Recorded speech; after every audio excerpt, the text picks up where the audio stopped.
بسم اللہ الرحمن الرحیم۔ السلام علیکم۔ آج ہم انوار الحدیث بک کو آگے کنٹینیو کریں گے۔ اس کتاب کا ہم ابھی مقدمہ پڑھ رہے تھے، اس میں ہم آگے اس کو شروع کرتے ہیں۔ داستان شوق کا آغاز اور اس کا اہتمام۔ روایت حدیث کا یہ سارا سلسلہ جن حضرات پر منتہی ہوتا ہے وہ صحابہ کرام رضی اللہ عنہم کا مقدس طبقہ ہے، کیونکہ رسالت مآب صلی اللہ تعالیٰ علیہ وآلہ وسلم کی حیات طیبہ کے وہی مشاہد حقیقی، ناقل اول اور شب و روز کے حاضر باش ہیں۔ اگر ان بزرگوں نے اپنی معلومات و مشاہدات کا ذخیرہ دوسروں تک نہ پہنچایا ہوتا تو روایت حدیث کے ایک عظیم فن کی بنیاد ہی کیوں پڑتی؟ بزم شوق کی اس داستان لذیذ سے 1400 برس کی دنیا تو کیا باخبر ہوتی کہ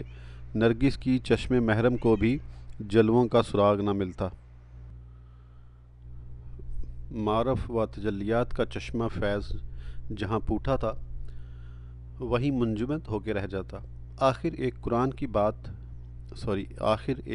کی بات دوسرے قرن میں پہنچی کیسے،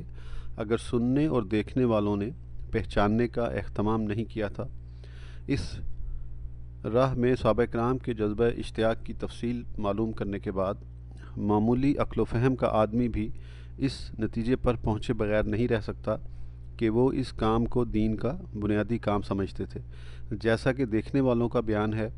کہ جب تک اس حاکدان گیتی کو سرکار پر انوار کے وجود ظاہری کی برکتوں کا شرف حاصل رہا، پروانوں کے دستے ہر وقت دربار گوہر بار میں سراپا اشتیاق اور گوش بر آواز رہا کرتے کہ کب وہ لبہائے جاں نواز کھلیں اور ارشادات طیبات کے گل ہائے نور سے دل کی انجمن کو معطر کریں۔ اور اتنا ہی نہیں بلکہ حاضر باش رہنے والوں سے اس کا بھی عہد و پیمان لیا جاتا کہ وہ غیر حاضر رہنے والوں تک دربار نبوت کی ساری سرگزشت پہنچا دیا کریں، جیسا کہ حاکم الحدیث حضرت حافظ نیشا پوری رضی اللہ تعالیٰ عنہ حضرت برا بن عازب رضی اللہ تعالیٰ عنہ سے اسی سلسلے میں ایک حدیث روایت کرتے ہیں۔ صحابی موصوف کے الفاظ یہ ہیں، ترجمہ: ہم لوگوں کو تمام احادیث کی سماعت حضور صلی اللہ تعالیٰ علیہ وآلہ وسلم سے نہیں ہو پاتی تھی، ہم اونٹوں کی دیکھ بھال میں بھی مشغول رہتے تھے، اور صحابہ کرام رضی اللہ تعالیٰ عنہم کو حضور صلی اللہ تعالیٰ علیہ وآلہ وسلم سے جس حدیث کی سماعت فوت ہو جاتی تھی اس کو اپنے ہم عصروں اور زیادہ یاد رکھنے والوں سے سن لیا کرتے تھے۔ عہد صحابہ میں راویان حدیث کے مواقع۔ دین کو اپنی تفصیلات و تشریحات کے ساتھ اہل اسلام تک پہنچانے کے لیے صحابہ کرام کے درمیان احادیث کی نقل و روایت کا شب و روز یہ معمول تو تھا ہی، اس کے علاوہ بھی بہت سے مواقع اس طرح کے پیش آتے تھے جبکہ کسی خاص مسئلے میں قرآن کا کوئی صریح حکم نہیں ملتا تو مجمع صحابہ سے دریافت کیا جاتا کہ اس مسئلے کے متعلق سرکار رسالت مآب صلی اللہ تعالیٰ علیہ وآلہ وسلم کی کوئی حدیث کسی کو معلوم ہو تو بیان کرے۔ چنانچہ یہی حافظ نیشا پوری حضرت قبیصہ ابن ذؤیب رضی اللہ تعالیٰ عنہ سے ایک حدیث نقل کرتے ہیں۔ انہوں نے بیان کیا کہ حضرت ابو بکر صدیق رضی اللہ تعالیٰ عنہ کے عہد خلافت میں ایک دادی ان کی خدمت میں حاضر ہوئی، وہ چاہتی تھی کہ اسے پوتے کی میراث میں سے کچھ حصہ دیا جائے۔ حضرت ابو بکر صدیق رضی اللہ تعالیٰ عنہ نے ارشاد فرمایا کہ قرآن مجید میں تیرا کوئی حصے میں نہیں پاتا ہوں، اور مجھے یہ بھی معلوم نہیں کہ حضور اکرم صلی اللہ تعالیٰ علیہ وآلہ وسلم نے تیرے بارے میں کچھ فرمایا ہے۔ جب اس نے اصرار کیا تو فرمایا کہ اچھا ٹھہر، میں شام کو لوگوں سے اس کے بارے میں دریافت کروں گا۔ جب ظہر کی نماز سے فارغ ہوئے تو لوگوں سے اس کے متعلق دریافت کیا۔ اس پر حضرت مغیرہ بن شعبہ کھڑے ہوئے اور فرمایا کہ حضور اکرم صلی اللہ تعالیٰ علیہ وآلہ وسلم سے میں نے سنا ہے کہ وہ دادی کو چھٹا حصہ دیتے تھے۔ واقعے کی تحقیق کا ایک عظیم نکتہ۔ بات اتنی ہی پر نہیں ختم ہو گئی۔ راوی کہتے ہیں کہ حضرت مغیرہ ابن شعبہ حدیث بیان کر کے جب بیٹھ گئے تو حضرت ابوبکر صدیق رضی اللہ تعالیٰ عنہ دوبارہ کھڑے ہوئے۔ اب باقی حصہ واقعے کے راوی کی زبانی سنیے۔ فرماتے ہیں حضرت ابوبکر رضی اللہ تعالیٰ عنہ نے فرمایا، یہ بات تمہارے ساتھ کسی اور نے بھی سنی ہے؟ اس سوال پر حضرت محمد بن مسلمہ کھڑے ہوئے اور انہوں نے بیان کیا کہ میں نے بھی رسول اللہ صلی اللہ تعالیٰ علیہ وآلہ وسلم سے سنا ہے کہ وہ دادی کو چھٹا حصہ دیتے تھے۔ اللہ اکبر۔ جانتے ہیں حضرت ابوبکر کا یہ سوال، السامع ذالک ما کا احد، یہ بات تمہارے ساتھ کسی اور نے بھی سنی ہے؟ کس سے ہے؟ یہ حضرت مغیرہ بن شعبہ رضی اللہ تعالیٰ عنہ ہیں، جن کا شمار اجلا صحابہ میں ہے اور جن کی دیانت و تقوی اور امانت و راستی کی قسم کھائی جا سکتی ہے۔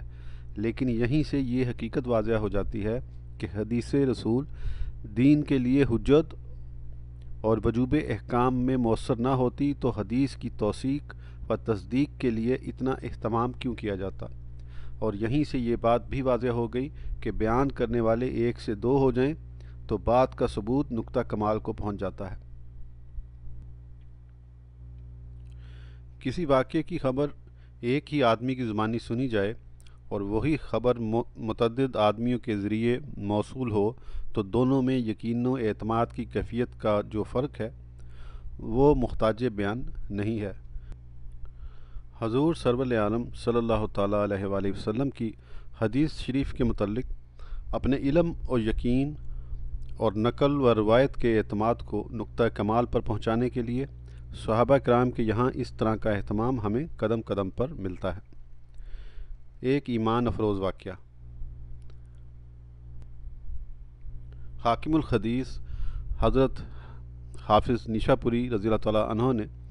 مشہور صحابی رسول حضرت ابو ایوب انصاری رضی اللہ تعالیٰ عنہ کے متعلق ایک نہایت رقت انگیز واقعہ بیان کیا ہے۔ فرماتے ہیں کہ حضور اکرم صلی اللہ تعالیٰ علیہ وآلہ وسلم سے ایک حدیث انہوں نے سنی تھی، اور اتفاق کی بات یہ ہے کہ اس حدیث کے سننے والوں میں مشہور صحابی حضرت عقبہ بن عامر رضی اللہ تعالیٰ عنہ بھی تھے۔ حضور پاک کے وصال شریف کے بعد جب فتوحات کا دائرہ وسیع ہوا اور مصر و شام اور روم و ایران پر اسلامی اقتدار کا پرچم لہرانے لگا تو بہت سے صحابہ حجاز مقدس سے مفتوحہ ممالک میں منتقل ہو گئے۔ انہی لوگوں میں حضرت عقبہ بن عامر بھی تھے جو مصر گئے اور وہیں سکونت پذیر ہو گئے۔ حضرت ابو ایوب انصاری کو شدہ کسی طرح یہ معلوم ہو گیا کہ یہ جو حدیث میں نے حضور پاک سے سنی ہے اس کے سننے والوں میں حضرت عقبہ بن عامر بھی ہیں، تو صرف اس بات کا جذبہ اشتیاق کشاں انہیں مدینے سے مصر لے گیا کہ حضرت عقبہ بن عامر سے اس بات کی توثیق کر کے وہ یہ کہہ سکیں کہ اس حدیث کے دو راوی ہیں، ایک میں ہوں، دوسرے عقبہ بن عامر ہیں۔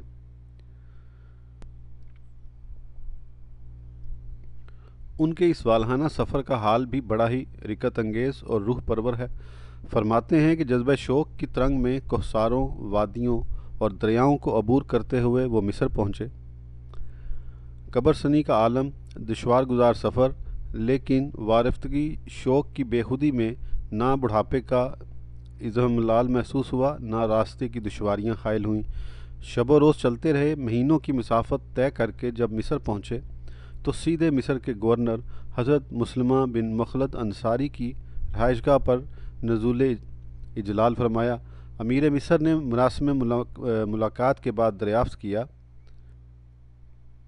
کس غرض سے تشریف لانا ہوا ابو ایوب؟ جواب میں ارشاد فرمایا، رسول پاک صلی اللہ تعالیٰ علیہ وآلہ وسلم سے میں نے ایک حدیث سنی ہے، اور اتفاق کی بات یہ ہے کہ اس حدیث کے سننے والوں میں میرے اور عقبہ بن عامر کے سوا اب کوئی اس دنیا میں موجود نہیں ہے، بس میرے ساتھ ایک ایسا آدمی لگا دو جو مجھے ان کے گھر تک پہنچا دے۔ یعنی مطلب یہ ہے کہ میں تمہارے پاس میں اس لیے نہیں آیا ہوں کہ تم سے ملنا مقصود تھا، بلکہ صرف اس لیے آیا ہوں کہ تم حضرت عقبہ بن عامر کے گھر تک میرے پہنچا دینے کا انتظام کر دو۔ ایک گدائے عشق کی ذرا شان نے استغنا ملاحظہ فرمائیے کہ گورنر کے دروازے پر گئے ہیں لیکن ایک لفظ بھی اس کے حق میں نہیں فرماتے۔ راوی کا بیان ہے کہ والی مصر نے ایک جانکار آدمی ساتھ کر دیا جو انہیں حضرت عقبہ بن عامر کے دولت قدے تک لے گیا۔ مانکہ کے بعد انہوں نے بھی پہلا سوال یہی کیا، کس غرض سے تشریف لانا ہوا ابو ایوب؟ جواب میں فرمایا، ایک حدیث میں نے رسول پاک صلی اللہ تعالیٰ علیہ وآلہ وسلم سے سنی ہے اور اس کا سننے والا میرے اور آپ کے سوا اب کوئی دنیا میں موجود نہیں ہے، اور وہ حدیث مومن کی پردہ پوشی کے بارے میں ہے۔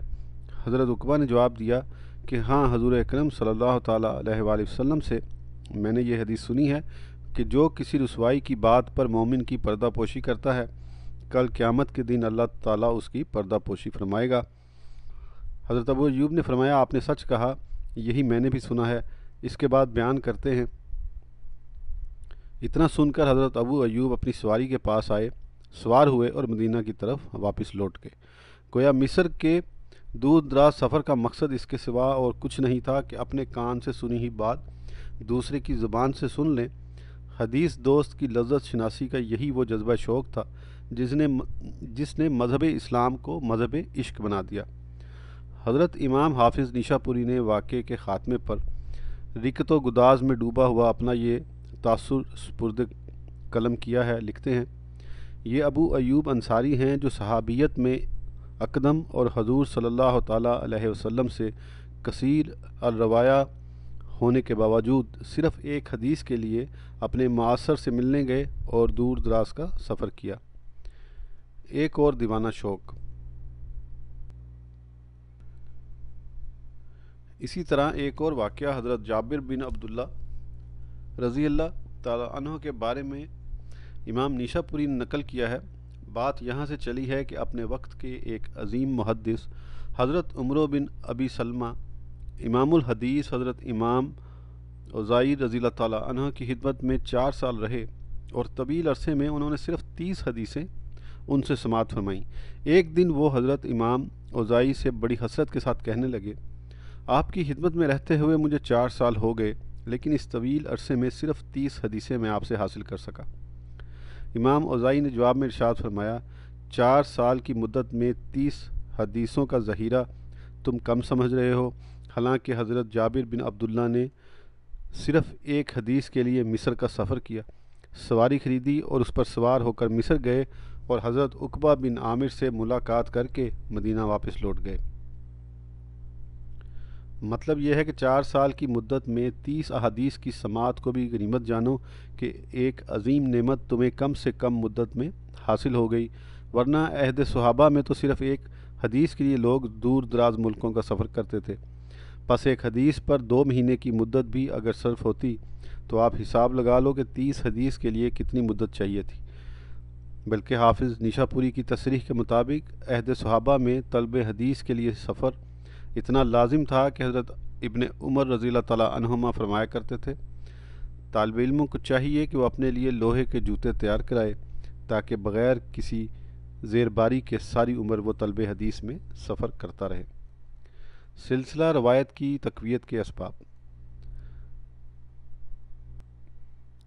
عہد صحابہ میں سلسلہ روایت کی تقویت کے لیے جہاں راویوں کی کثرت تعداد کو اہمیت دی جاتی تھی، وہاں نقل و روایت کی صحت جانچنے اور اسے یقین کی حد تک پہنچانے کے لیے اور بھی طریقے رائج تھے۔ مثال کے طور پر حضرت مولائے کائنات علی مرتضیٰ رضی اللہ تعالیٰ عنہ کے بارے میں منقول ہے، جب ان کو کسی حدیث کی سماعت حضور صلی اللہ تعالیٰ علیہ وآلہ وسلم سے فوت ہو جاتی تو دوسرے راوی سے حدیث کی سماعت فرماتے لیکن اس سے قسم لیا کرتے تھے۔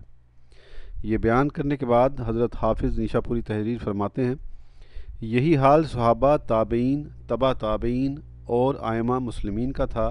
کہ وہ حدیث کے بارے میں بحث و قریت کیا کرتے تھے، یہاں تک کہ ان کو حدیث کی صحت کا یقین ہو جاتا۔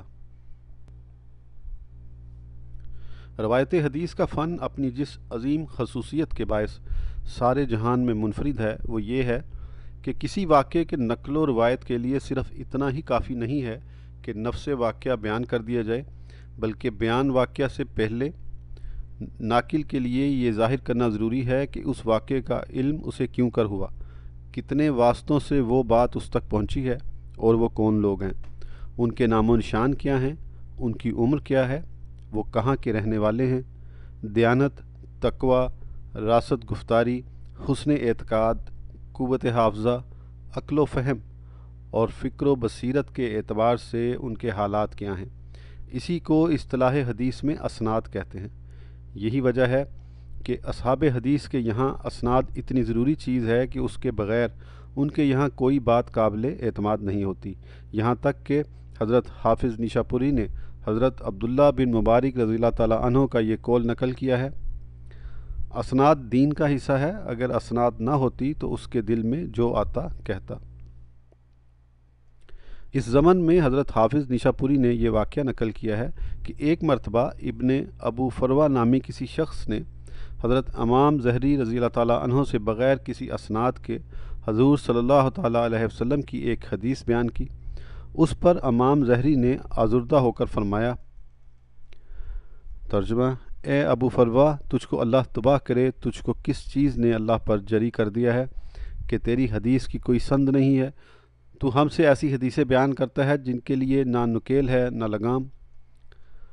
اصول نقد حدیث۔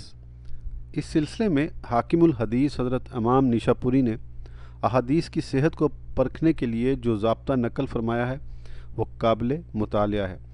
اس سے بخوبی اندازہ ہو جائے گا کہ احادیث کو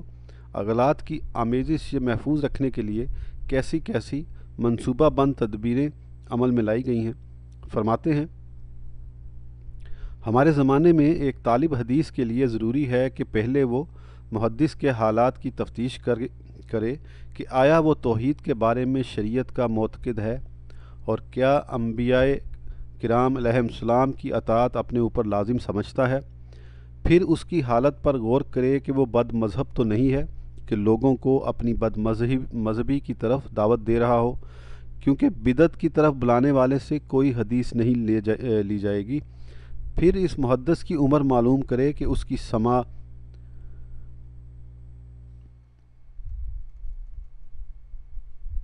ان مشاہد سے ممکن ہے کہ جس سے وہ حدیث بیان کر رہا ہے، پھر اس کے اصول پر غور کرے۔ تاریخ و تدوین حدیث۔ فن حدیث کے محاسن و فضائل اور اس کے متعلقات اور موجبات پر قلم اٹھانے سے پہلے یہ بتا دینا نہایت ضروری ہے کہ عہد صحابہ سے لے کر آج تک حدیثوں کی تدوین اور جمع و ترتیب کا کام کیوں کر عمل میں آیا۔ اس اجمال کی شرح یہ ہے کہ سرکار رسالت مآب صلی اللہ تعالیٰ علیہ وآلہ وسلم کا عہد پرنور جو نزول قرآن کا زمانہ ہے، اس عہد پاک میں چونکہ آیات قرآنی کے تحفظ کا کام سب سے اہم تھا، اس لیے حضور پاک صلی اللہ تعالیٰ علیہ وآلہ وسلم نے صحابہ کرام کو تاکید فرمائی کہ وہ صرف آیات قرآنی کو قلم بند کیا کریں، احادیث کو قید تحریر میں نہ لائیں تاکہ آیات قرآنی کے ساتھ کسی طرح کا التباس نہ ہو۔ البتہ اس امر کی اجازت تھی کہ زبانی طور پر احادیث کی روایت اور نقل میں کوئی مذائقہ نہیں ہے، جیسا کہ حضرت امام مسلم رضی اللہ تعالیٰ عنہ حضرت ابو سعید خدری رضی اللہ تعالیٰ عنہ سے ناقل ہیں۔ حدیث کے الفاظ یہ ہیں، ترجمہ: حضرت ابو سعید خدری رضی اللہ تعالیٰ عنہ نے کہا کہ رسول کریم علیہ الصلوۃ والتسلیم نے فرمایا کہ کوئی شخص میری حدیث نہ لکھے اور جس نے قرآن کے سوا کچھ لکھا ہو تو اس کو مٹا دے اور میری حدیثیں زبانی بیان کرے، کوئی حرج نہیں، اور جس نے میری طرف کوئی جھوٹ بات منسوب کی تو اس کو چاہیے کہ اپنا ٹھکانہ جہنم بنائے۔ لیکن اسی کے ساتھ بعض وہ صحابہ جنہیں اپنے اوپر اعتماد تھا کہ وہ قرآنی آیات کے ساتھ احادیث کو مخلوط نہیں ہونے دیں گے، وہ اپنے طور پر حدیثوں کو بھی قلم بند کر لیا کرتے تھے، جیسا کہ حضرت امام بخاری رضی اللہ تعالیٰ عنہ نے حضرت ابو ہریرہ رضی اللہ تعالیٰ عنہ سے نقل کیا ہے۔ ترجمہ: حضرت ابو ہریرہ رضی اللہ تعالیٰ عنہ نے فرمایا کہ نبی کریم علیہ الصلوۃ والتسلیم کے صحابہ میں کوئی مجھ سے زیادہ حدیث بیان کرنے والا نہیں تھا مگر عبداللہ بن عمرو، کیونکہ وہ لکھتے تھے اور میں نہیں لکھتا تھا۔ جب کاغذ کے ٹکڑوں، ہرن کی جھلیوں، کھجور کے پتوں اور الواح قلوب میں بکھری ہوئی قرآن مجید کی آیتیں عہد فاروقی سے لے کر عہد عثمان تک کتابی شکل میں ایک جگہ جمع کر دی گئیں اور ساری دنیا میں اس کے نسخے پھیلا دیے گئے اور احادیث کے ساتھ آیات قرآنی کے التباس و اختلاط کا کوئی اندیشہ نہیں رہ گیا تو حضرت عمر بن عبدالعزیز رضی اللہ تعالیٰ عنہ کے زمانے خلافت میں ان کے ایما پر احادیث کی تدوین اور تصنیف و کتابت کا کام باضابطہ شروع ہوا، جیسا کہ حضرت امام سیوطی علیہ رحمہ کی الفیہ کی شرح میں مقدمہ نویس نے لکھا ہے کہ ان کے الفاظ یہ ہیں۔ ترجمہ: سن 99 ہجری میں جب حضرت عمر بن عبدالعزیز رضی اللہ تعالیٰ عنہ نے خلافت کی ذمہ داریاں سنبھالیں تو آپ نے ابو بکر بن حزم کو لکھا، جو معمر، لیس، اوزائی، مالک، ابن اسحاق اور ابن ابو ذئب کے شیخ تھے اور مدینہ منورہ میں محکمہ قضاء میں خلیفہ کے نائب تھے۔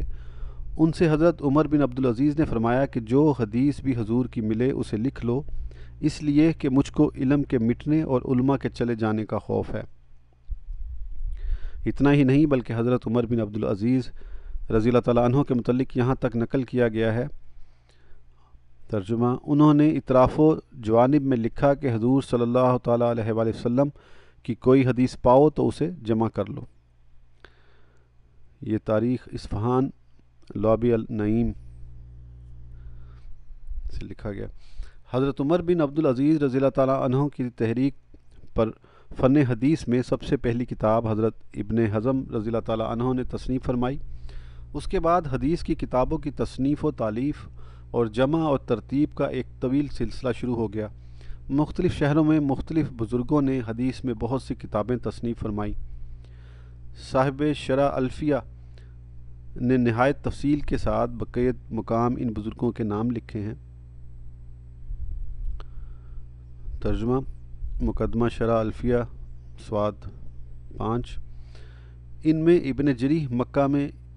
ابن اسحاق اور مالک مدینہ میں، ربیع بن صبیح، سعید بن عروہ اور حماد بن سلمہ بصرہ میں، سفیان ثوری کوفہ میں، اوزائی شام میں، ہشام واسطہ میں، معمر یمن میں، جریر بن عبداللہ رے میں اور ابن المبارک خراساں میں تھے رضی اللہ تعالیٰ عنہم اجمعین۔ اس کے بعد لکھتے ہیں، یہ سب کے سب ایک ہی زمانہ میں ایک ہی طبقہ کے تھے اور ان میں کہ اکثر حضرت ابو بکر بن حزم اور ابن شہاب زہری کے شاگرد تھے۔ اس کے بعد تصنیف و تالیف اور مختلف حلقۂ درس کے ذریعے احادیث کی نشر و اشاعت کا سلسلہ آگے بڑھتا گیا۔ روایتوں کے قبول، ورد کے اصول، راویوں کے اوصاف و شرائط اور اس فن کے آداب و لوازم پر ضوابط و دساتیر کی تشکیل عمل میں آئی اور اصول حدیث کے نام سے علم و فکر کی دنیا میں ایک نئے فن کا آغاز ہوا۔ اصول و شرائط کے سخت سے سخت معیار پر احادیث کی نئی نئی کتابیں لکھی گئیں، یہاں تک کہ آج اس فن کی جملہ تصنیفات میں صحیح بخاری، صحیح مسلم، جامع ترمذی، سنن ابو داؤد، سنن ابن ماجہ اور سنن نسائی بہت مشہور اور متداول بین الناس ہیں۔ سطور بالا میں حدیث کی دینی ضرورت، اس کی علمی اور فنی ثقافت اور اس کی تاریخی عظمت و انفرادیت پر کافی روشنی پڑ چکی ہے۔ جن پاک تینت مسلمانوں کو اسلام و قرآن عزیز ہے اور جو اپنے آپ کو اسی امت مسلمہ کا ایک فرد سمجھتے ہیں، جو 1400 برس سے اپنی متوارث روایات اور مربوط دینی و فکری تہذیب کے ساتھ زندہ و تابندہ ہے، تو انہیں حدیث پر اعتماد کرنے کے لیے کسی دلیل کی قطعاً ضرورت نہیں ہے۔ البتہ جو لوگ کہ ازراہ نفاق حدیث کا انکار کرتے ہیں اور اپنی اس شقاوت کو چھپانے کے لیے قرآن کا نام لیتے ہیں، اگر مجھے وقت کی تنگی کا عذر نہ پیش آ جاتا تو میں قابل وثوق شہادتوں کے ساتھ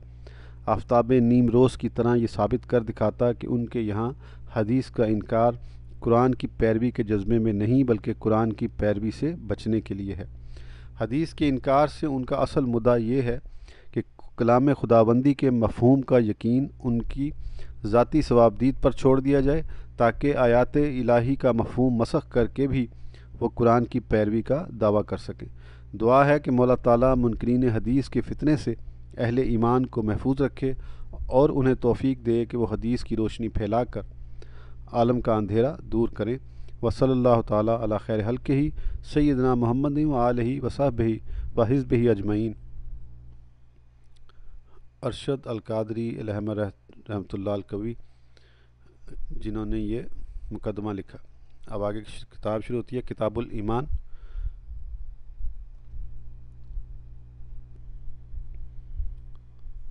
ترجمہ۔ حضرت عمر بن خطاب رضی اللہ تعالیٰ عنہ نے فرمایا کہ ایک روز ہم رسول خدا صلی اللہ تعالیٰ علیہ وآلہ وسلم کی خدمت میں حاضر تھے کہ اچانک ایک شخص حاضر ہوا، جس کے کپڑے بہت سفید تھے اور بال نہایت سیاہ۔ نہ اس شخص پر سفر کا کوئی نشان تھا اور نہ ہم میں سے کوئی اسے پہچانتا تھا، یہاں تک کہ وہ حضور صلی اللہ علیہ وآلہ وسلم کے سامنے بیٹھ گیا اور دوزانوں ہو کر اپنے گھٹنے حضور صلی اللہ تعالیٰ علیہ وآلہ وسلم کے گھٹنے سے ملا دیے اور اپنے دونوں ہاتھ اپنی رانوں پر رکھ لیے اور عرض کیا، اے محمد صلی اللہ تعالیٰ علیہ وآلہ وسلم، مجھ کو اسلام کی حقیقت کے بارے میں آگاہ فرمائیے۔ حضور صلی اللہ تعالیٰ علیہ وآلہ وسلم نے فرمایا، اسلام یہ ہے کہ تو گواہی دے اس امر کی کہ خدائے تعالیٰ کے سوا کوئی معبود نہیں، اور محمد صلی اللہ تعالیٰ علیہ وآلہ وسلم خدائے تعالیٰ کے رسول ہیں، اور تو نماز ادا کرے، زکوٰۃ دے، رمضان کے روزے رکھے اور خانہ کعبہ کا حج کرے اگر